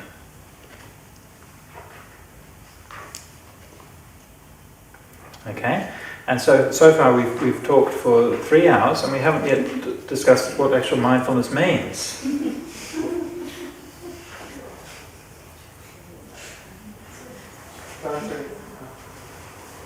Awareness? Maybe? Can I ask, I find that word a little bit archaic. I've never personally resonated much with mindfulness. Did you consider other translations? Such as? Recollection, or... Because I know it was an English scholar who translated that. Right, it was T.W. Rhys Davids who originated it, yeah. That's pretty much taken over the world by now. Yeah. You can't escape mindfulness. I wonder if someone outside Buddhism would know what being mindful means. I don't know, it's an incredibly widespread word these days. Yeah. Yeah, there's a cafe which its slogan is "Eat mindfully." It's mainstream now. Yeah. I think some people don't even realise that mindfulness does come from Buddhist texts, Yeah. which is just as well, because I don't think it would have been so well accepted in mental health and... Well, that's right, and that's that kind of modernization project which I was talking about earlier. They've done it quite consciously. Yeah. I mean, one of the things about that is that the process of secularizing, okay, so secularizing the teachings, taking them out of a religious context, is exactly what the Buddha did. Right? I mean, the Buddha was the first great secularist of Buddhism, and that's exactly what he's doing with things like this phrase, ekayana, right? He's taking it out of a metaphysical, mystical, religious context and applying it in a straightforward, psychological, realistic context. And that's what he did all the way through. So the Buddha was the first great secular Buddhist.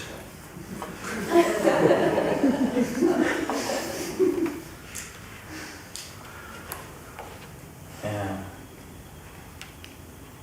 I have a kid's book at home which has a definition which I like, which is Monkey says to Panda, oh, so it means your mind is full of, whatever the object is. Is that what the monkey says to Panda? It's full of like whatever the object is? So Panda's explaining mindfulness to Monkey, Yeah. and Monkey gets it and he's like, oh, that means, so he's saying, when you're walking, you're just walking. So your mind is full of, Okay. whatever they're referring to. Like full of it, yeah. Okay. Yeah. Remembering to maintain the focus on an object of observation. Okay, that's pretty good. Yeah. I like all of that except for the object bit. The object bit, yeah. Yeah. There's no word in early Buddhism for object,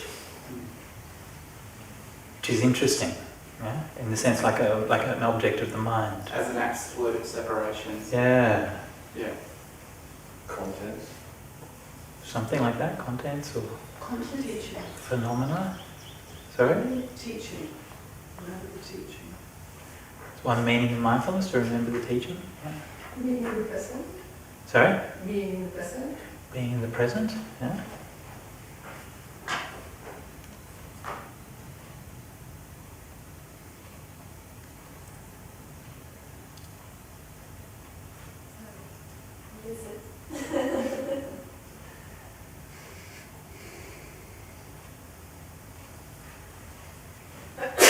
I'll tell you what, we've been here for 2 hours already, so that's probably enough for this session. Why don't I talk about that we'll have a Dhamma talk this evening, and I'll talk more about the topic of just mindfulness itself in the talk this evening.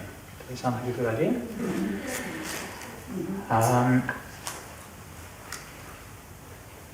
Okay, so that will be at 7 o'clock. The topic was, someone raised a question yesterday about whether, we actually forgot when we were discussing, we forgot to mention the idea of having any guided meditations. So the question was asked, do we want to have any guided meditations? Do you think, is that a good idea? Yeah. Yes? Kate's shaking her head, no. Don't be afraid to say no. Well, if everyone disagrees, that's obviously outnumbered. No, who's in the nay camp? Who doesn't want mindfulness meditations? Yes, brave souls. Outnumbered. A body one would be good. Like that's one. Yeah. Okay. Well, look. How about this? Let's do. We can begin at 7 o'clock with a guided meditation for about half an hour. And those of you who don't want to do the guided meditations can come in at 7:30. Okay?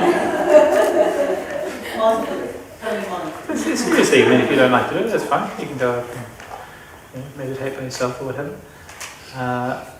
Does that sound reasonable? Yeah. So we do just a little bit of guided meditation each day, just to sort of come back more. But like I said yesterday, there's when we're doing the sutta classes, then things can get a bit more theoretical, a bit more abstract, and so on. And remember, it's never meant to stay there. It's meant to start there. Okay. One thing which I've noticed in teaching the suttas and teaching Dhamma over many years is that, and something which I think is good to remember as a caution, is not to be in too much of a rush to interpret things, and not to be in too much of a rush to apply things in a practical sense. Okay? What often happens is we read things, we read suttas, and we say, how does that apply for me, or how is that relevant for me? Right? But that's just an assumption. Maybe it's not relevant for you. Right? How do you know it's relevant? That's just, until you practice, you don't know whether it's relevant. Maybe it's talking at a much higher level of practice than you've ever realized. Yeah? Maybe it's talking about something which was meant for a completely different kind of person or different kind of problem than the problems you're dealing with. Okay? So if we assume that something's going to be relevant for us, we just immediately start twisting the text to become something which applies to our own limited understanding of our own situation. Okay? So when we're reading suttas and we're reading texts, we start out, again, we don't finish, right? But we start out by just treating the text as a text. Okay?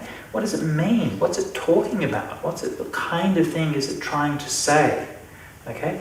And you give that its due. You spend some time with the text, trying to understand it, figure out exactly what is it talking about. Right? And then you let that settle down. You let your understanding of that grow, and you try to understand what did it mean for those people in that place at that time. Okay? And when you've done that for a while and you think you've got a good handle on that, you can gradually start to ask the question, might this be applicable to what's happening for me? And then you can maybe start to say, oh, actually, well, this bit maybe, that seems quite relevant for what's happening in my meditation. This bit, not really sure about, so I might just leave that bit aside for now. Yeah? And so don't be kind of desperate to sort of, insist that everything must be relevant. It's not. Not everything is relevant to you all the time. And we don't know what's relevant and what's not relevant until we've taken the time to really just sort of sit with the text and just give it its due. So what we'll be doing during this retreat is during the sutta classes, it'll be just a bit more talking about what is the actual text, what is the words going on there, and by itself, that will be a little bit dry, a little bit abstract, a little bit theoretical, okay? But we give that its due. We spend some time doing that, and then through the meditations and the talks and things, we'll gradually be learning to apply and see what's going to be relevant in our practice. Okay?